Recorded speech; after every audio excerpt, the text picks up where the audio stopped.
My name is Clara. I am 76 years old, and 3 months ago, I went through one of the hardest moments of my life. I had just returned home from the hospital after lung surgery, weak, stitched, and barely able to stand without holding onto the edges of the furniture. My doctor said it was a miracle that I even survived the operation at my age. I thought I was safe at home, surrounded by my sons James and Robert. But that night, lying in my bed, I learned the truth no mother ever wants to believe.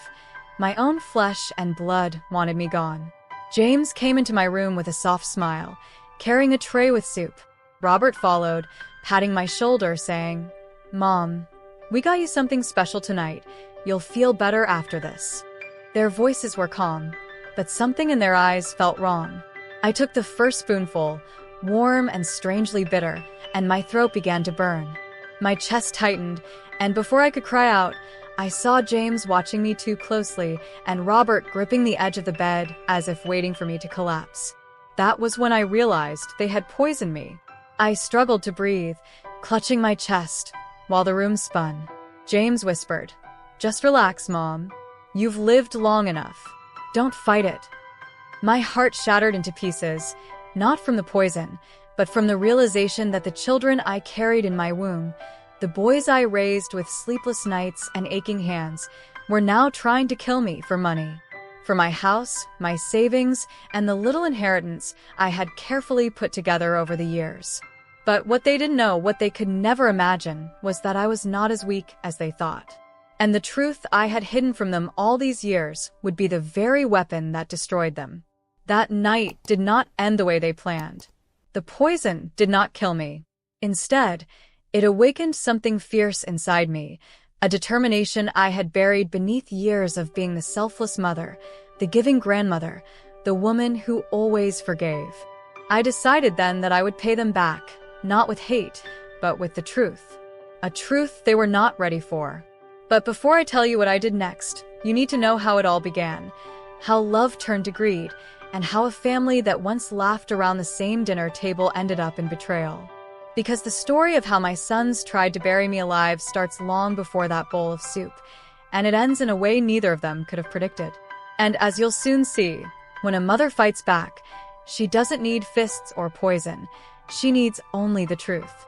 The morning I brought my boys home from the hospital with me, the air in Willow Creek smelled like summer rain and cut grass, the kind of scent that usually makes you believe in second chances, even if the stitches in your ribs are whispering that you've already used up all of yours. I had survived lung surgery at 76, and that felt like a victory in a world that rarely hands them out to old women. But victories come with shadows, and mine were waiting for me at my front door with fragile smiles and a gift bag in gold tissue. I thought it was love disguised as kindness. I didn't know it was something else wearing my sons' faces. And yet, somewhere in that moment, the first thread of doubt tugged at me like a child pulling at a sleeve. Why did their eyes keep flicking to each other when they thought I wasn't looking? When I think about how we got here, this house, this old body held together by surgery, this family split by greed, I have to go back to the beginning, to a woman named Clara in a sky blue dress that she sewed for herself out of the cheapest fabric she could find. I used to be so sure that love made a shield around a family. I used to be so sure that my boys would be my comfort. But shields dent, and love gets misunderstood. And if you're not careful, the kindness you pour becomes the poison someone else drinks. I didn't know that then. I only knew I wanted to raise good men. James was my first, loud, charming, a boy who could talk anyone out of their last slice of cake and make them feel grateful for the privilege. Robert came 2 years later, quiet, observant, a child who folded his anger into tiny squares and hid it in his pockets. Their father, Henry, ran a small hardware store on Maple Street and used to bring home the smell of wood shavings and motor oil. He'd kiss my forehead and dance me around our narrow kitchen to a Motown station, humming through a static-scarred radio. We were not rich. We were careful. I clipped coupons and hemmed neighbors' pants for $5 a pop. Love wasn't pretty every day, but it was steady, and I held on to steady with both hands. I didn't see the cracks until the day our world tilted. The year the bank took half of Henry's inventory in a dispute he swore he could win, The stress drew a map on his face. He began to forget his lunch. Then he forgot the name of a supplier he'd worked with for 20 years. Then he didn't wake up one Thursday. The paramedics were gentle, but the truth was not. Widows learn to walk differently after the funeral. Your steps go shallow. Your hands learn to carry invisible weight.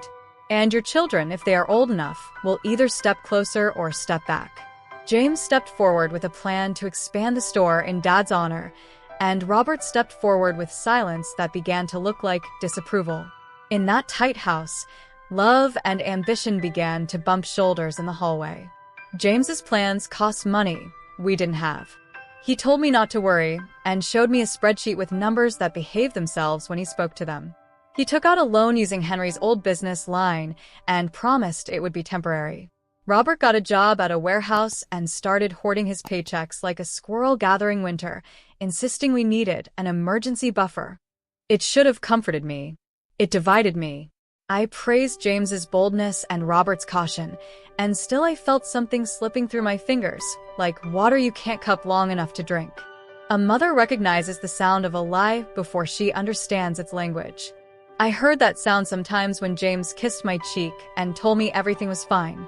When the store collapsed under the loan's dark weight 2 summers later, James cried in the driveway and Robert punched the fence so hard his knuckles bled. I bandaged both of them in the living room as if I could stitch my family back together with gauze and patience. "We'll rebuild," James said.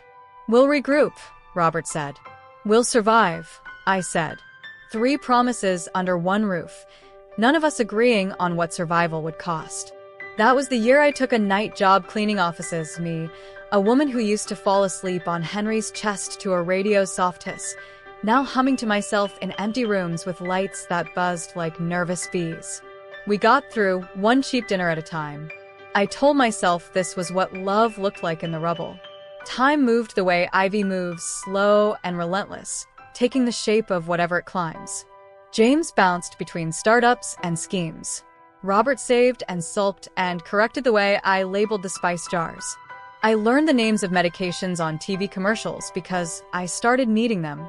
A heaviness lived in my chest, a roommate I didn't approve but couldn't evict. When the doctor said lung surgery, I laughed because fear sometimes puts on comedy as armor. Then I cried in my car with my forehead pressed against the steering wheel until I could breathe again. I called my boys. James raced over with flowers and news about a can't-miss investment, and Robert showed up with a yellow legal pad of questions for the surgeon. That night, I lay awake and watched the ceiling fan blur the light like a lighthouse I wasn't sure was signaling me home. "Do you have a will, Mom?" James asked 2 days later, soft as a thief in expensive socks.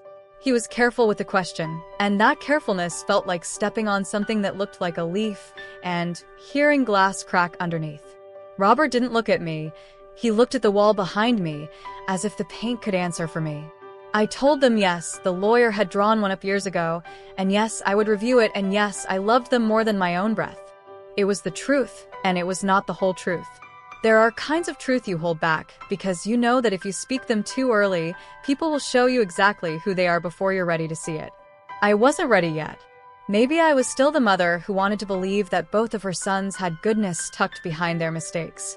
The day before the surgery, James drove me to the hospital in a car that smelled like expensive leather and newness. He chatted about a venture involving custom phone cases, while I signed consent forms with hands that shook like leaves. Robert met us there with a set of practical items, slippers, hand lotion, a robe. He tucked everything into a drawer with the efficiency of a nurse. I kissed their faces and went under in a room that felt colder than the truth. And when I rose back up from the dark, stitched and dry-mouthed, I saw both my boys at the foot of the bed, their heads bowed over their phones like altar boys before a god I didn't worship. Maybe I imagined that tiny glance they shared.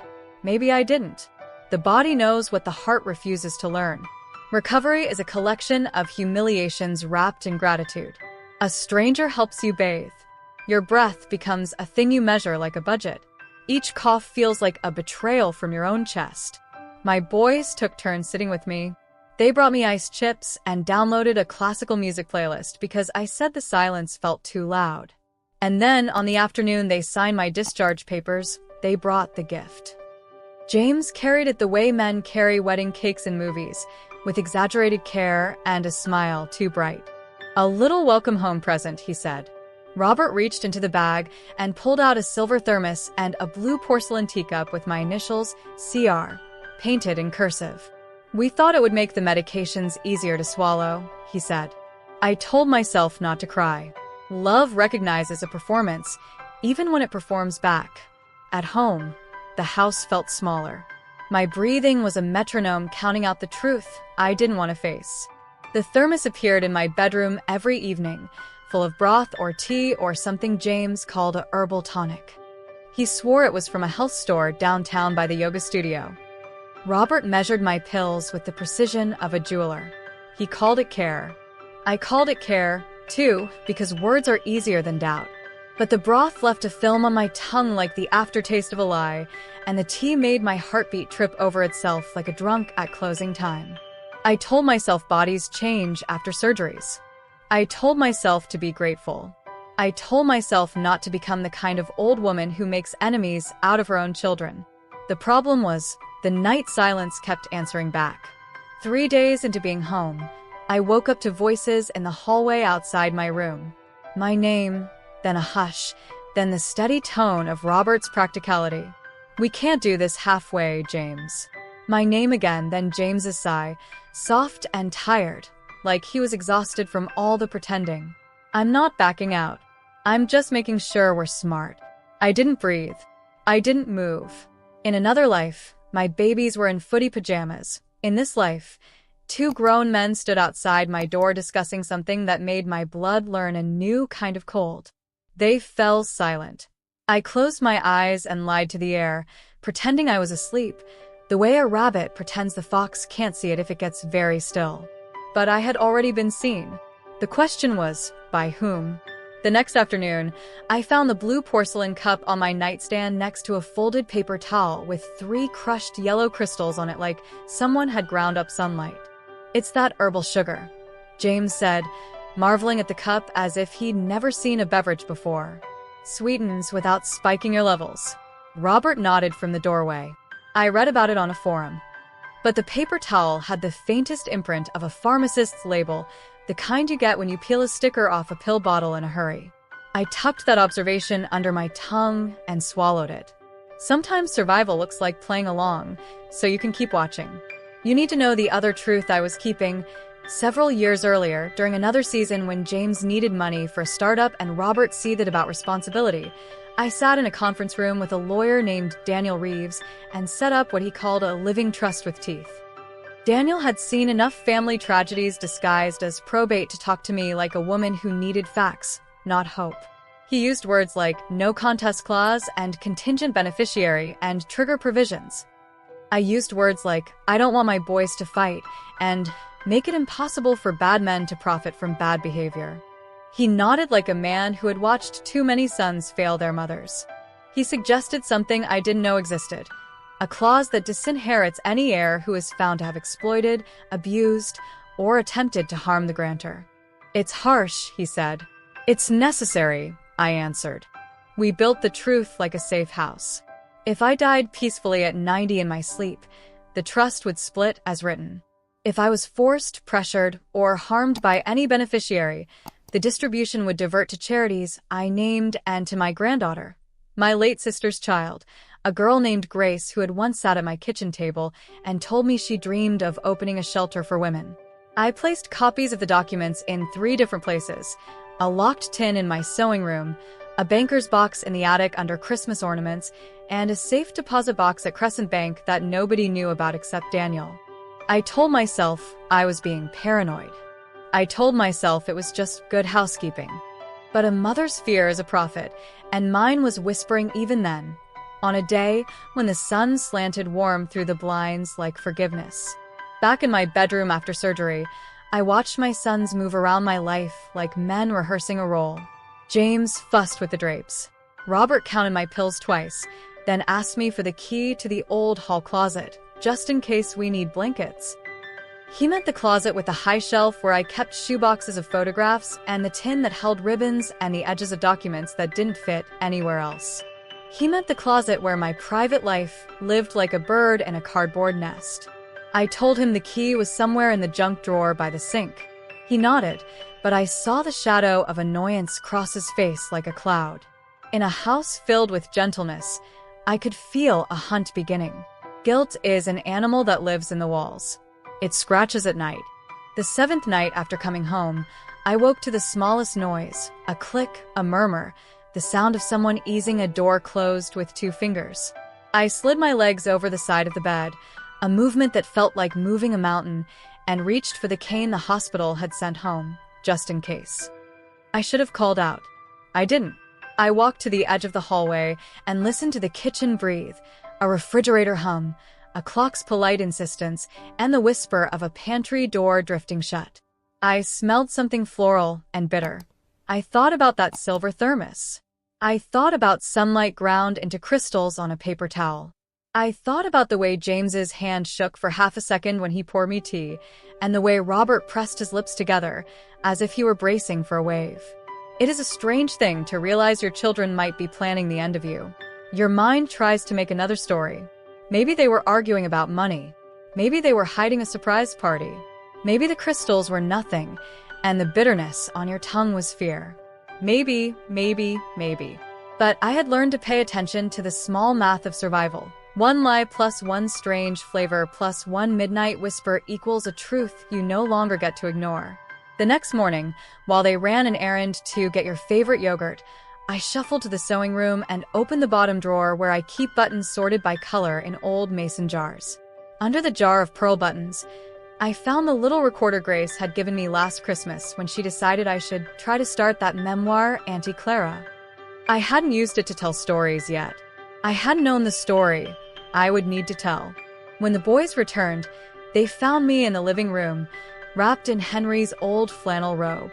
"Let's do the tea tonight," James said softly, like he was tucking me into a lie. "It helps you sleep."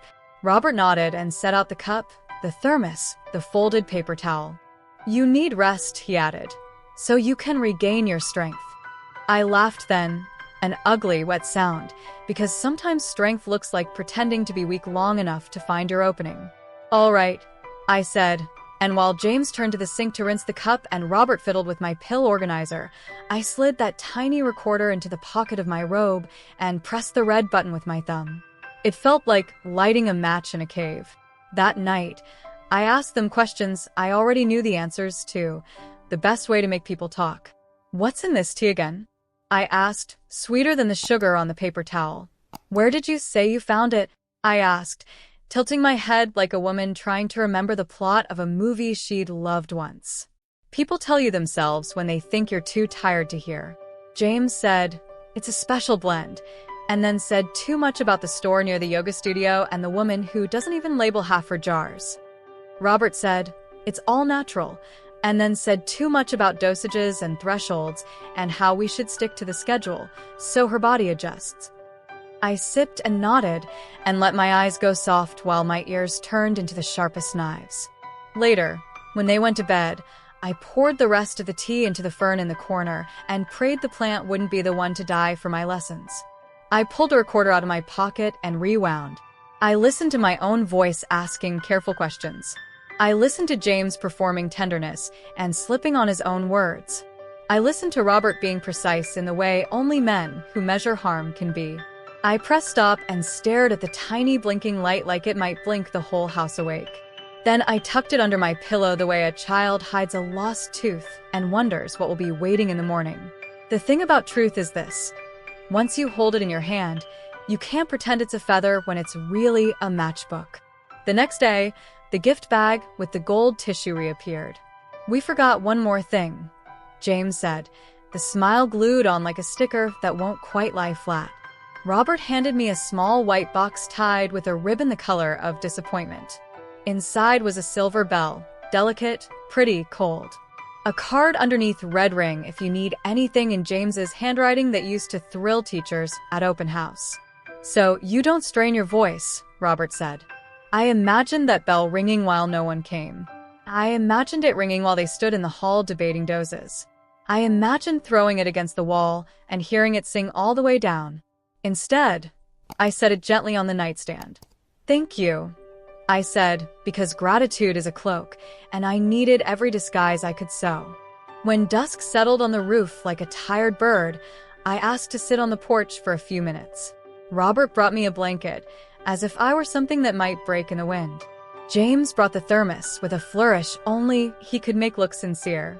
I watched the sky go lavender and then black. I listened to a neighbor's dog bark at something only he could see. I thought about Henry's hands, warm and calloused. I thought about my boys in footy pajamas and then in suits. I thought about the lawyer's voice saying trigger provisions and my own voice saying make it impossible. I thought about the little recorder under my pillow and the banker's box in the attic and the safe deposit box at Crescent Bank. I thought about the one person left in this town who had never asked me for anything except a hug, my friend Anita Torres, who teaches 3rd grade and believes that a hug is proof of God. When I went back inside, the house smelled vaguely of lemon cleaner and something medicinal I couldn't name. On the kitchen counter, next to the thermos, lay a pharmacy bag with a receipt peeking out. I could only make out a few letters, diazepam, before James slipped it into the drawer and closed it with a smile. "We're just topping off your prescriptions," he said. Robert added, "and updating the list for emergencies." My breath snagged on a stitch. Emergencies. I wanted to laugh and cry and blow the whole room open with the truth. Instead, I excused myself and went to my room, where I pulled the pillow up like a curtain and pressed that tiny recorder to my mouth. "Clara Reeves," I whispered to it. "You are not dying tonight. Not like this." I didn't sleep. The world narrowed to the space between my heartbeat and the hallway's shadows. At 2:14 a.m., a soft sound, the thermos being set down. At 2:16, the whisper of a paper towel being unfolded. At 2:17, a voice barely there, Robert counting numbers like prayers. At 2:18, another voice, "James, don't spill it this time." At 2:19, the tiniest clink of a spoon against porcelain. At 2:20, the sound of my door easing open as if the room itself were holding its breath with me. This is how you learn what you need to do. Not from thunderbolts, from teaspoons. "Mom." James's silhouette hovered in the doorway, followed by Robert's narrower shadow. "We brought your tea." I reached for the silver bell, fingers steady, and rang it once. The sound was delicate and cruel at the same time. "Before I drink," I said, "could you do me a favor?" Robert's voice. "Anything." I smiled, the kind of smile that should scare men who have forgotten they were once held as babies by the woman making it. "Go to the attic," I said softly, "and bring me the banker's box under the Christmas ornaments. I want to look at pictures of your father." They hesitated, twin statues carved out of guilt. "Please," I added, "tonight. Love asks. Truth commands by whispering." They left, footsteps whispering up the hall like nervous secrets. I set the recorder on the nightstand next to the bell. I looked at the blue porcelain cup and the thermos and the paper towel, and thought about the weight of the word inheritance. Then I swung my legs over the side of the bed, gathered what strength I had, and reached down for the tin hidden under the bed, the tin I had moved from the sewing room hours earlier when they ran out for yogurt. My hands shook, but the lock remembered me. Inside lay the photocopies Daniel Reeves had told me to keep, and the list of emergency numbers written in my careful hand, and a sealed letter addressed to Officer Lena Hart at the Willow Creek Police Department, dated 2 years ago, when a different version of me had already begun to suspect the future. I slid the sealed letter into my robe pocket. I tucked the recorder beside it. I heard the attic door whine open and the soft thud of the banker's box being dragged forward. "Got it," James called, breathless. "Bring it," I answered, steady. My boys walked back into my room carrying the past in a cardboard rectangle. They set it down on the foot of the bed. "Why now?" Robert asked, an edge in his voice that didn't belong to a son. "Because I remembered something I've been meaning to show you," I said, and I patted the bed like a grandmother about to tell a story. They sat, James on the left, Robert on the right, the thermos between them like an altarpiece. I opened the box and pulled out the first stack of photographs. Henry's smile, a picnic on a broken red blanket, James with a frog in his hands, Robert pointing at the sky like a prophet. I turned each photo the way a person turns a key in a lock. Behind the pictures, the blue folder waited the way truth waits. Patient, heavy, inevitable. I lifted it out and laid it across my knees. "Do you know what this is?" I asked. James grinned. "Old paperwork." Robert shrugged. "Nostalgia." I smiled back at them with every ounce of tenderness and steel I had left. "No," I said, tapping the folder with one finger that did not shake. "This is the truth." And then, before I could open it to the page that would change the temperature of the room forever, a sound split the night. The front door opening, a woman's voice calling my name, and the sharp, decisive echo of footsteps that meant business. My boys froze, eyes wide, their faces finally showing fear that did not belong to me. I inhaled once, painful and full, because I knew that voice. Because I had called it earlier from the porch with a whisper and a prayer. Because if love wears disguises, so does justice, and sometimes she wears a badge. The moment Officer Lena Hart stepped into my bedroom, the whole world seemed to collapse into silence. James's smile froze on his lips, cracked at the edges like glass about to shatter. Robert's hands, usually so steady, twitched against his knees as if they were searching for something to hold on to. The thermos sat between them, innocent and guilty all at once, a silver barrel of truth waiting to be uncorked. My heart hammered against my ribs, not just from fear, but from a strange kind of relief. The kind you feel when the monster you've been pretending not to see finally steps into the light. "Mrs. Reeves," Officer Hart repeated, her voice steady and firm, her eyes flicking over every detail in the room. "Are you ready to tell us what's been happening here?" I took a deep breath, the kind that hurt, the kind that reminded me of every stitch the surgeons had sewn into my chest, and I nodded. "Yes," I whispered. "I'm ready." James jumped up first, his laugh forced and desperate. "This is ridiculous. Mom's been confused ever since the surgery. She's not well, she's paranoid." His words spilled out too quickly, like water from a cracked dam. "She doesn't know what she's saying." Robert stood more slowly, his face pale, his voice low. "Officer, we've done nothing wrong. She's our mother. We've been taking care of her." Officer Hart raised a hand, silencing them both. "We'll hear everyone.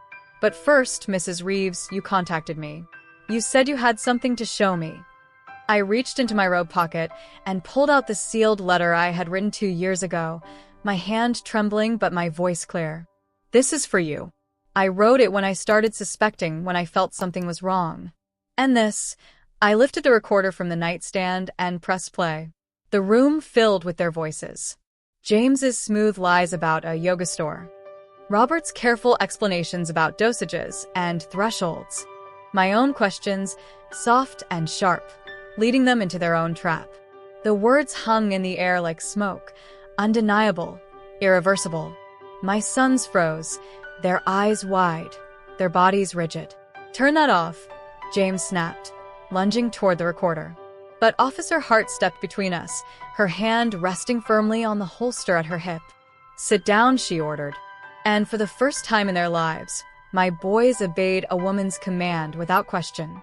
"Mrs. Reeves," the second officer said gently, "what's in the thermos?"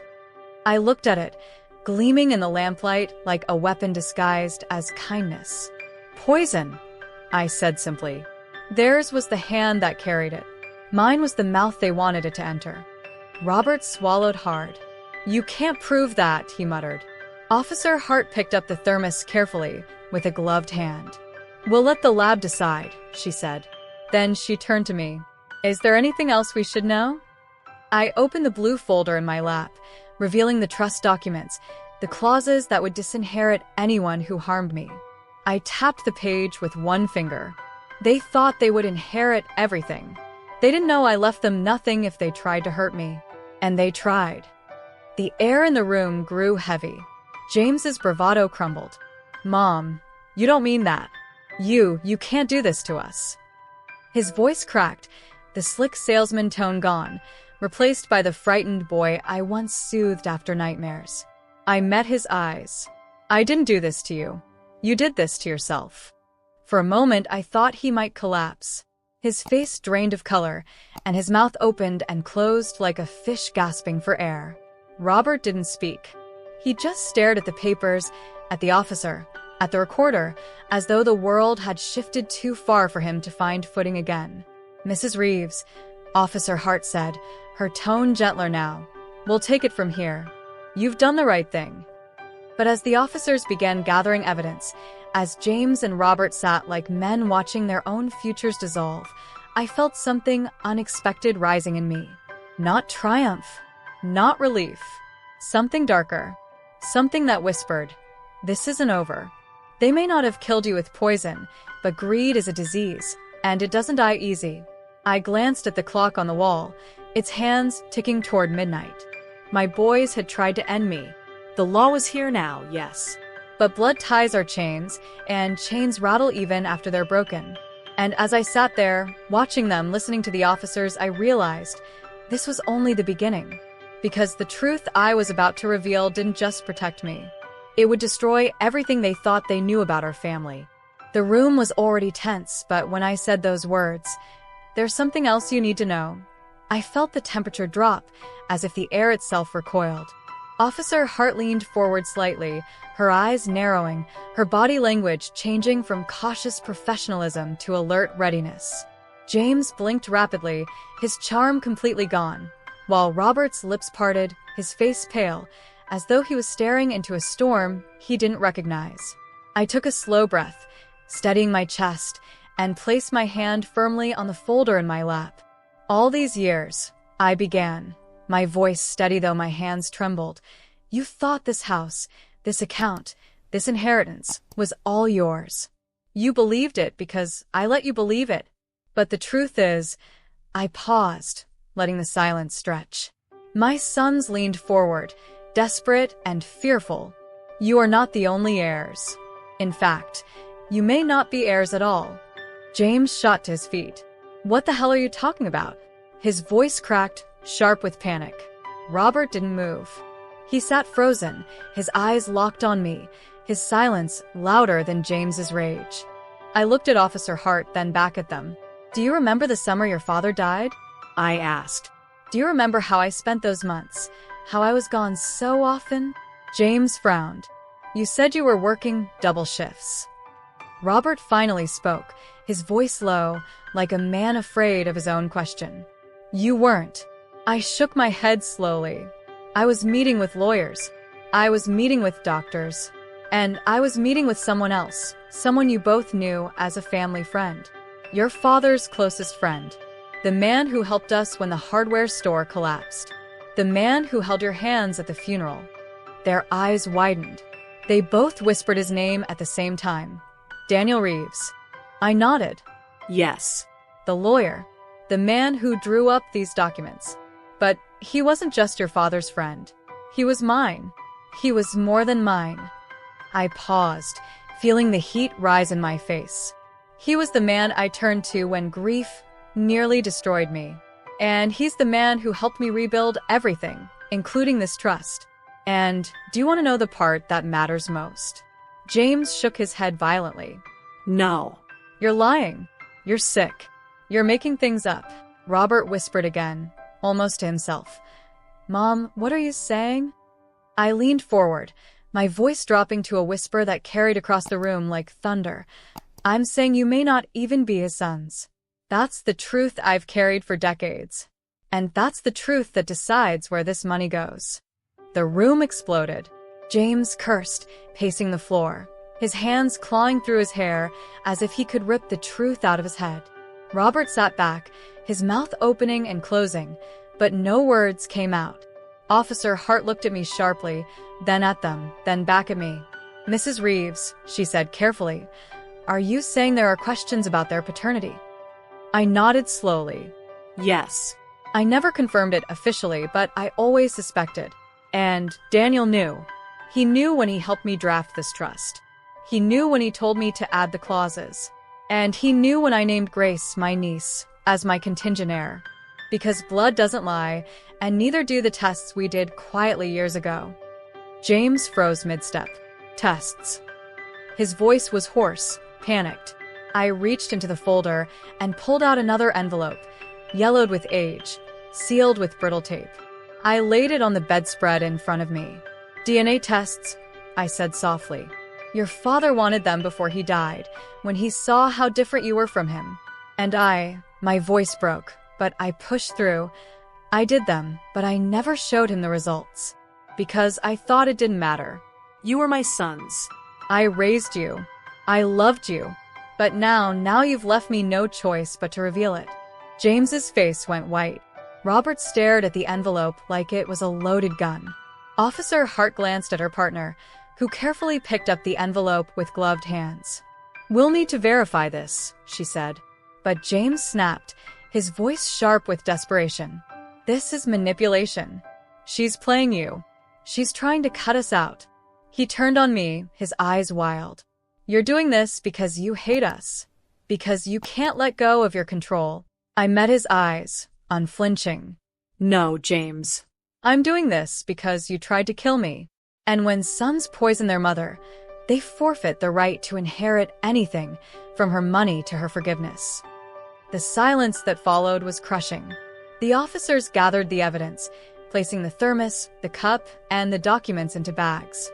My sons sat, stunned, cornered by the truth they never imagined would come for them. But even as they sat there, the weight of the law pressing down on them, I knew this wasn't over.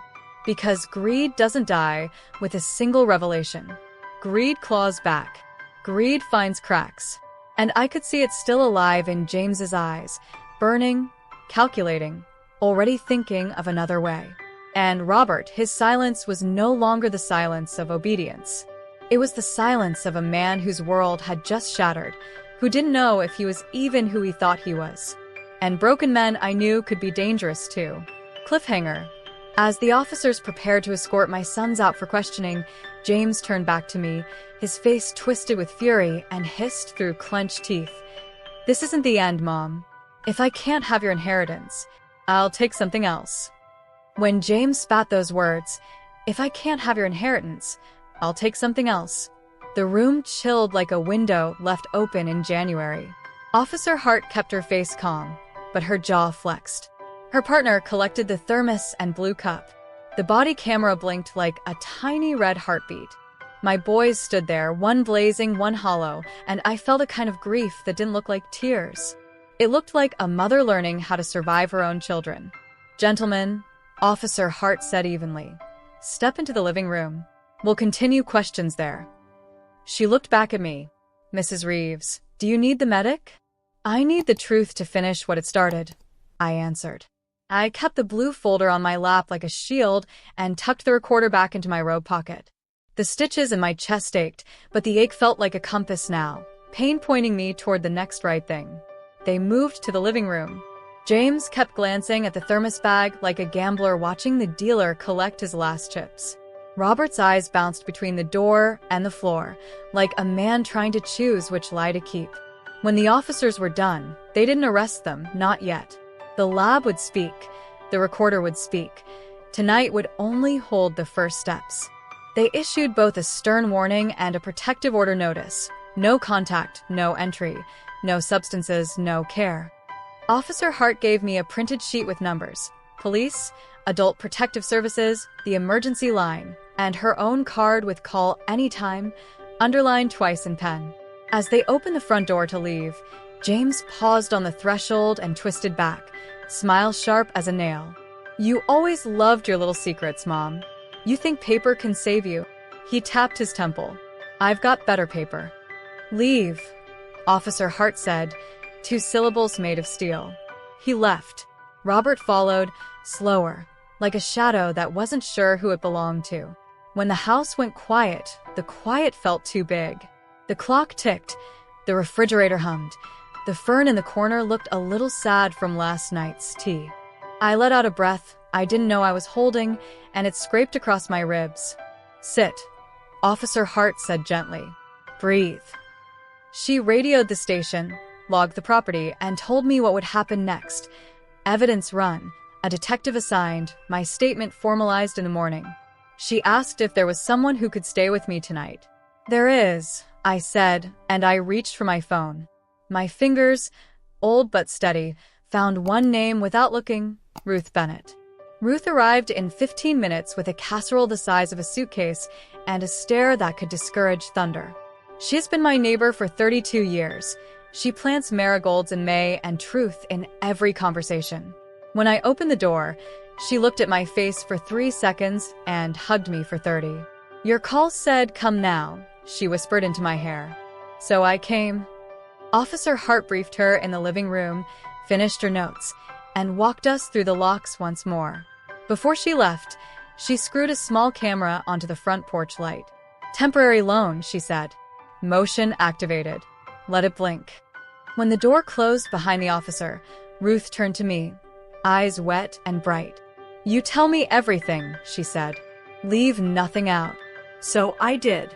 I told her about the silver thermos and the blue cup, about the crushed crystals on the paper towel, about whispers outside my door and numbers counted like prayers.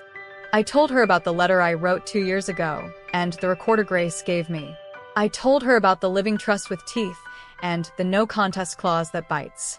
I told her about the DNA envelope and the summer I could not look at myself in the mirror without asking questions that hurt.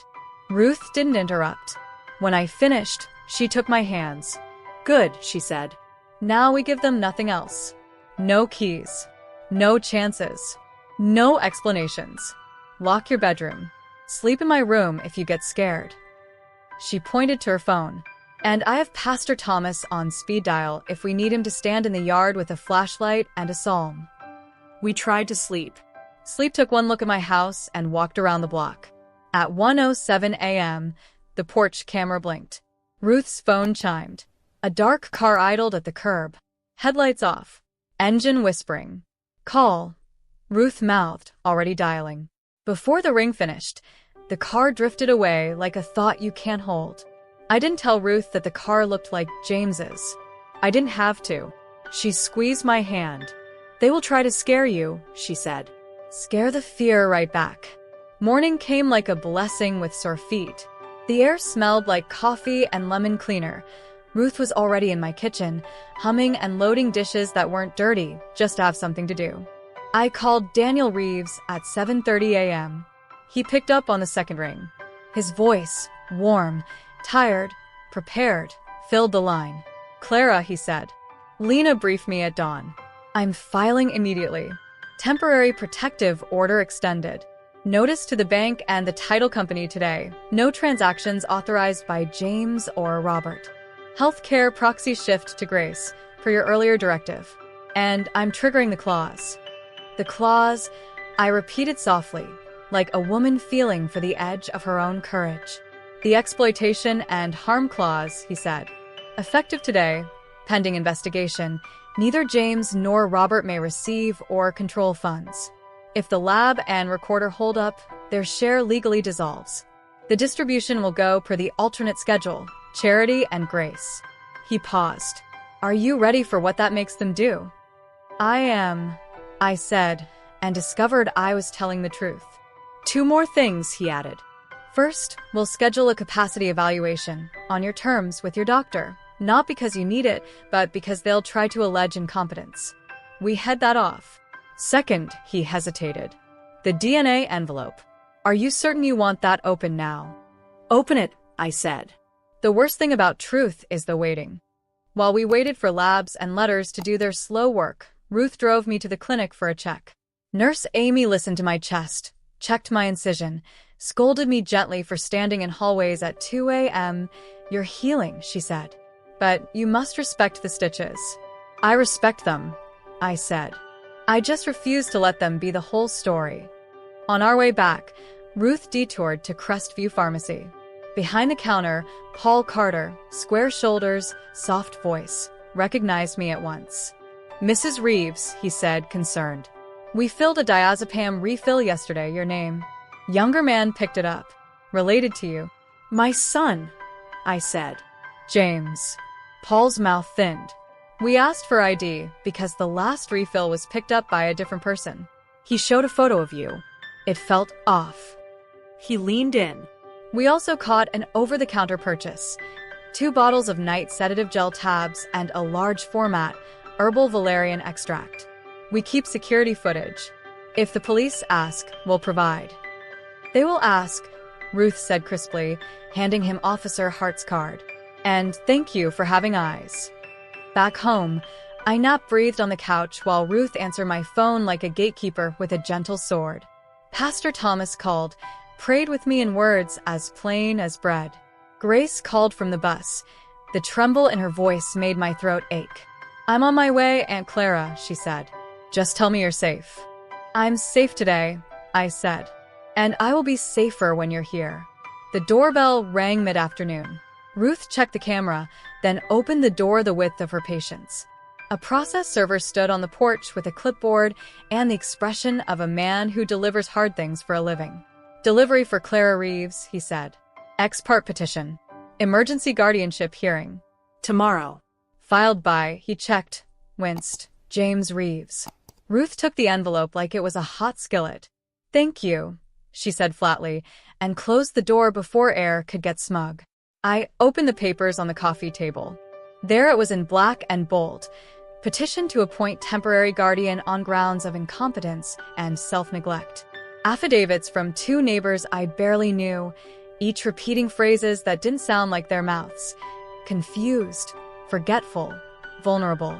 I recognized the pattern, the hands behind the words. James had done his homework. He had found the crack he warned me about and shoved. I called Daniel. He'd already seen the filing. We'll be at that hearing, he said. With the recorder, the police reports, and the protective order. Judges do not like sudden guardianship rockets unless the rocket is truth. Breathe. We'll meet at 9 a.m.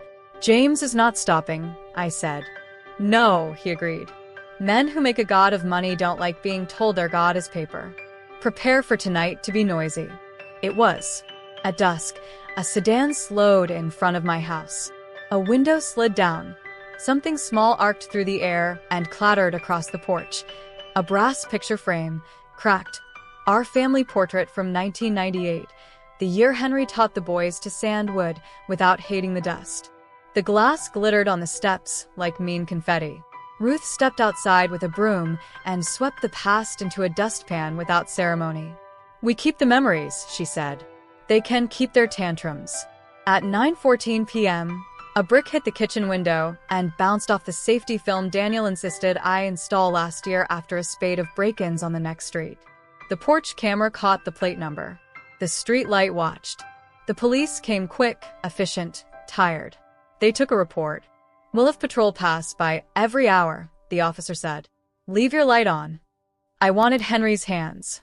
I wanted the day back when my biggest worry was overcooking chicken. Instead, I sat at the table and read the guardianship petition again. I laughed once, sharp and ugly, at the sentence that tried to paint Ruth as an over-involved neighbor with unknown motives. Unknown motives, Ruth snorted. If love is unknown, the writer needs new glasses. At 10:22 p.m., the phone rang from a number that used to mean birthdays and Sunday dinners. Robert. Ruth looked at me. I nodded. She put it on speaker. His voice was a scraped thing. Mom. I'm listening, I said. I didn't know James would. He stopped, swallowed. I thought the tea would help you sleep. He said the crystals were from a health store. He said you were anxious from the surgery. I swear I didn't know. You counted doses, I said softly. Doses are for drugs, not kindness. Silence. I went along, he whispered. I go along. I always have. Because it's easier. Because he moves fast, and I'm tired. That's not an excuse. It's a confession. A breath. I don't want to be this man. Then don't, I said. It's late, but it isn't never. He let out a sound, half laugh, half grief. James is not going to stop. I know, I said. He has something else, Robert added, voice lower. He said if the court blocks guardianship, he'll use the big one. I asked what that meant. He just smiled. What big one? Ruth asked bluntly. A beat. He has a signed directive, Robert said. He said it proves you wanted no heroic measures and that you consented to certain end-of-life choices. He said he'd show the judge you're suicidal. Mom, I've never seen that document. But he said he had your signature. Ruth's hand went to her mouth. My body went very still. Bring me the paper, I said. I don't have it, Robert said. He keeps it in a folder in his car. You can fix your part, I said. Tell the truth. Tonight. In writing.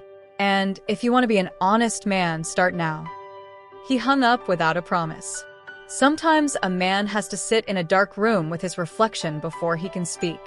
At 11:03 p.m., headlights swept my living room. Tires crunched. A car door slammed. Ruth touched my elbow. We don't open, she whispered. We call. The porch camera lit up the screen with a clear face. James. He stepped close, eyes wild, jaw clenched, a folder tucked under his arm. The size of the truth he thought could buy him a judge. He pressed the bell. He pressed again. He leaned toward the camera. Mom, he sang in a voice he used at 6 years old when he wanted cookies. Open up. Family meeting. Ruth called the police with calm efficiency. I stood in the hallway, one hand on the doorframe, one hand on the recorder in my pocket. He knocked harder. He tried the knob. He rattled it. You always lock what's mine, he growled toward the door. You always did. I was about to speak when a second set of headlights poured across the porch.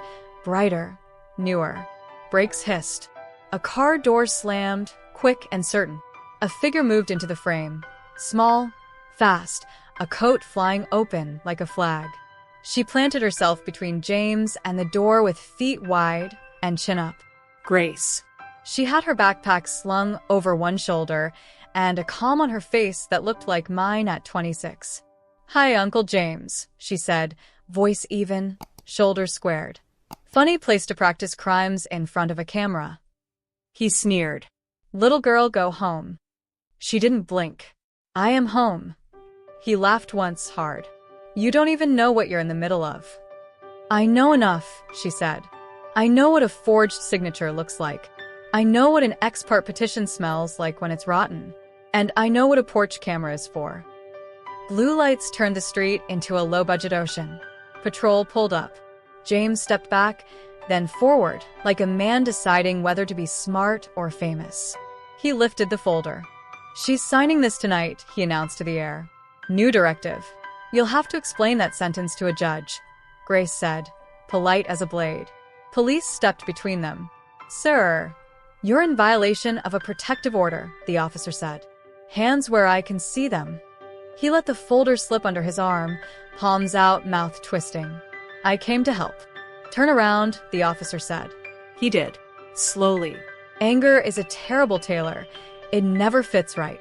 They placed him in cuffs, not because the big case was finished, but because the small one, the clear one, the one on the porch with a camera and a restraining order, was enough for tonight.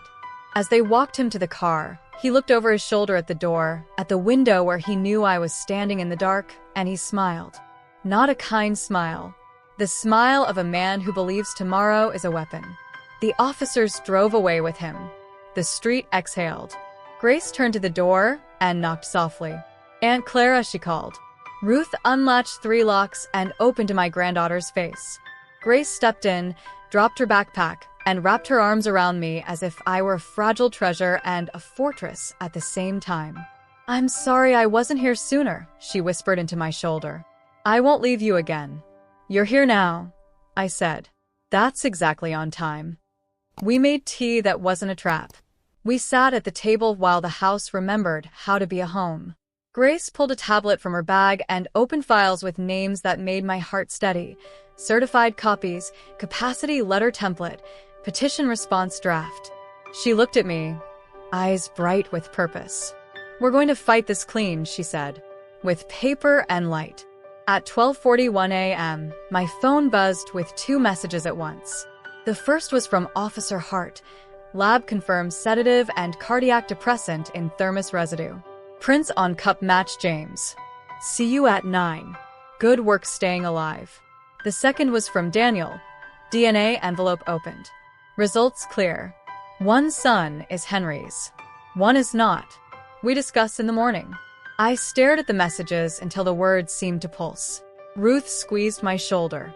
Grace watched my face, waiting for where the truth would land. Which one? She asked softly. Before I could answer, tires whispered again outside.